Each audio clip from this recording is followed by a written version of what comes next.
You go to the store, prices are rising. You buy clothing, prices are rising. Wherever you go, prices are rising. That's called what? Inflation. Now, President Obama and the administration says inflation is 2%. Now, when you go to the store, do you believe it's 2%? How about 4%? Maybe you want to guess 6? Maybe you want to try 8? Anybody 8? Nobody 8. Most audiences would be some 8. How about 10? More 10? 12? I'll take 11. Okay. You know what? Many private groups say inflation rate is 9, 10, 11, 12%. Is your paycheck increasing by 9, 10, 11% every year? Are you on your interest you're getting from savings or the investments you're making going up more than 12%? That means every day you're living at a lower standard of living because of bad government economic policy. It's an indirect taxation. So they don't have to raise taxes, but you're paying it. Isn't that immoral? Isn't that really immoral?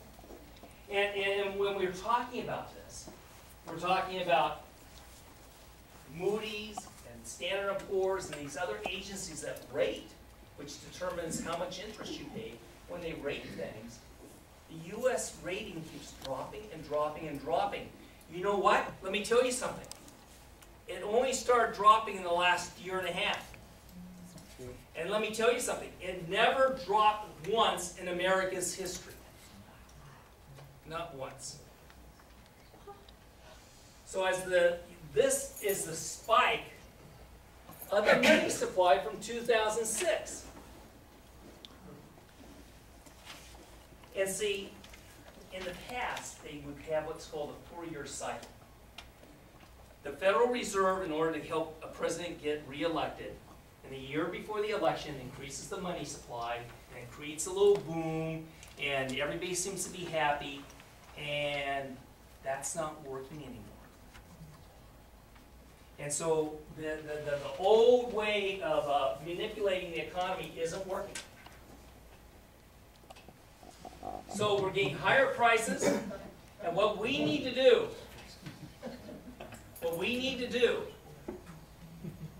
is take a fresh look at the Federal Reserve System. You may not even remember studying it when you were in school. You may never even heard of it other than once in a while on TV. But it is one of the keys to turning this economy around. And then,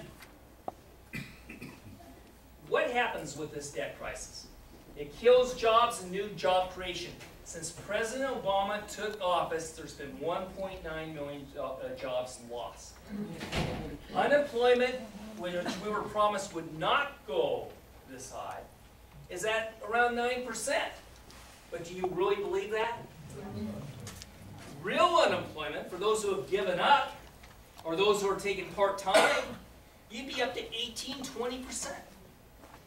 And of course, Los Angeles City, because of the actions of Janice Hahn and the City Council, it's much higher than that. We are, as California, the 49th worst state in the nation for unemployment. Did you know that? The 49th worst state because of our anti-business government policies. And when you have this debt crisis, it reduces the income and capital for a better life. It reduces your income and then capital. When you put money into savings, when you invest in a company, when entrepreneurs come along and invest in a company, that's how the economy grows. But when money is sucked out and given to the government, you don't have that money to be able to put into investment. And so we have had an official 1.6% decline in real wages for those who are working. I think it's more.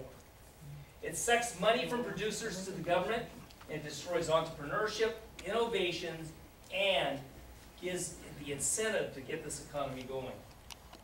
Now there's a second thing that has to be done to turn this economy around, and that is the cut over spending. Federal spending keeps going up and up and up. You know, it's like what the career politicians do is they've never had to meet a payroll. You know, I've had to make payroll for my company. And in fact, in generating hundreds of jobs over the years, in making the payroll, sometimes I've had to pay my employees and not myself.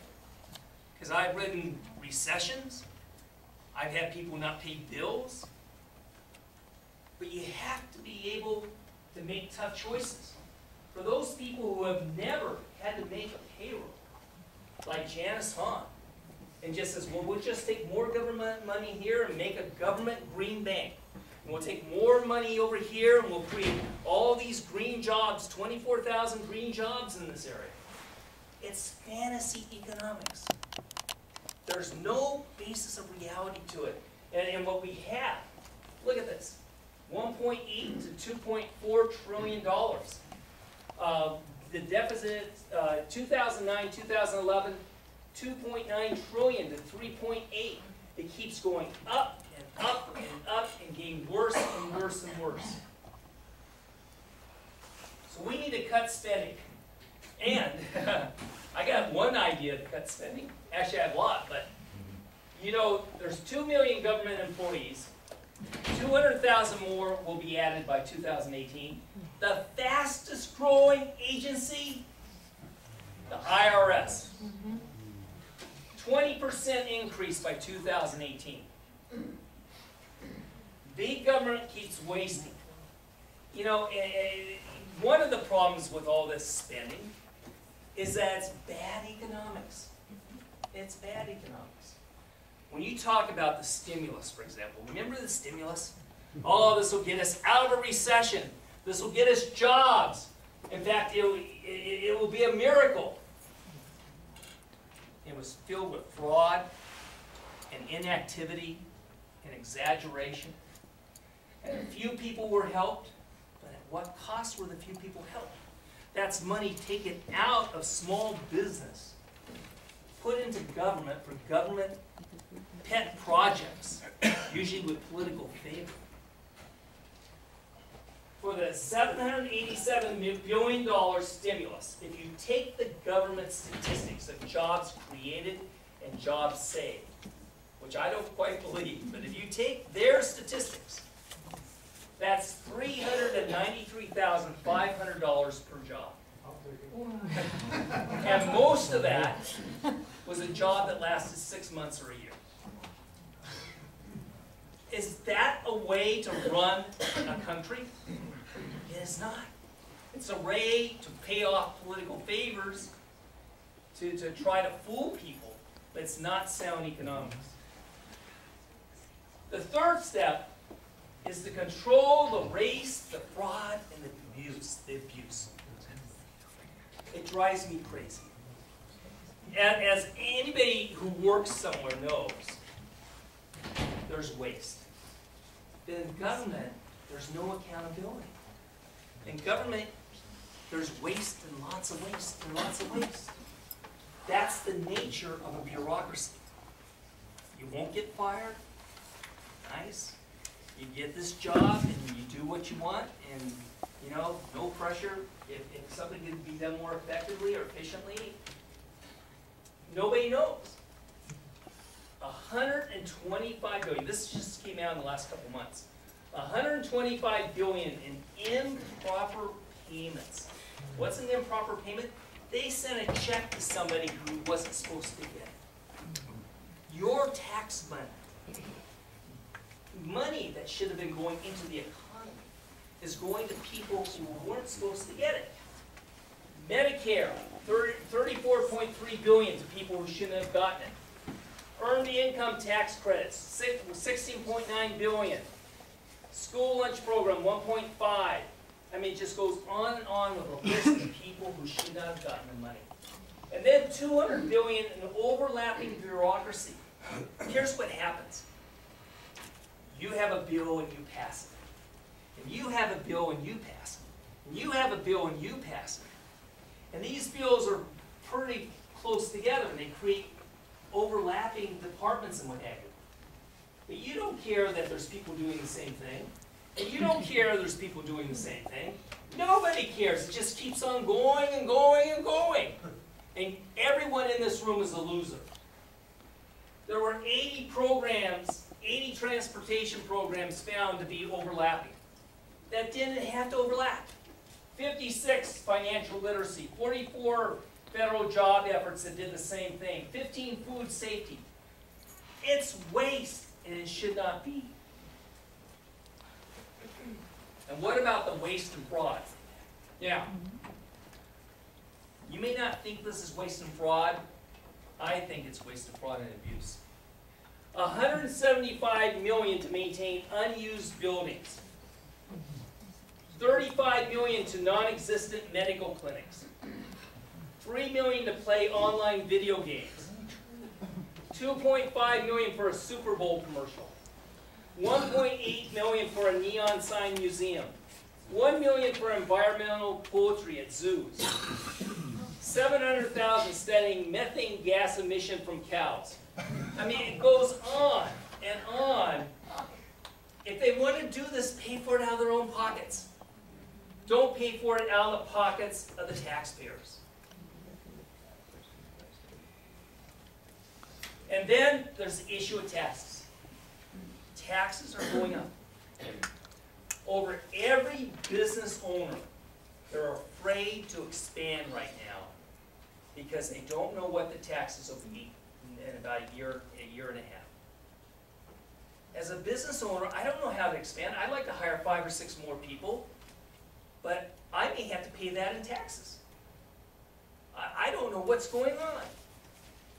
I do know that in President Obama's latest budget, there was $2 trillion worth of taxes. Taxes that would hurt the businesses. Taxes that would hurt individuals. I don't know, do you ever write a check to a charity? Do you know in the budget that your charitable checks will be taxed? Do you have an IRA or 401k? Do you know in his new budget that the 401 and IRAs are taxed?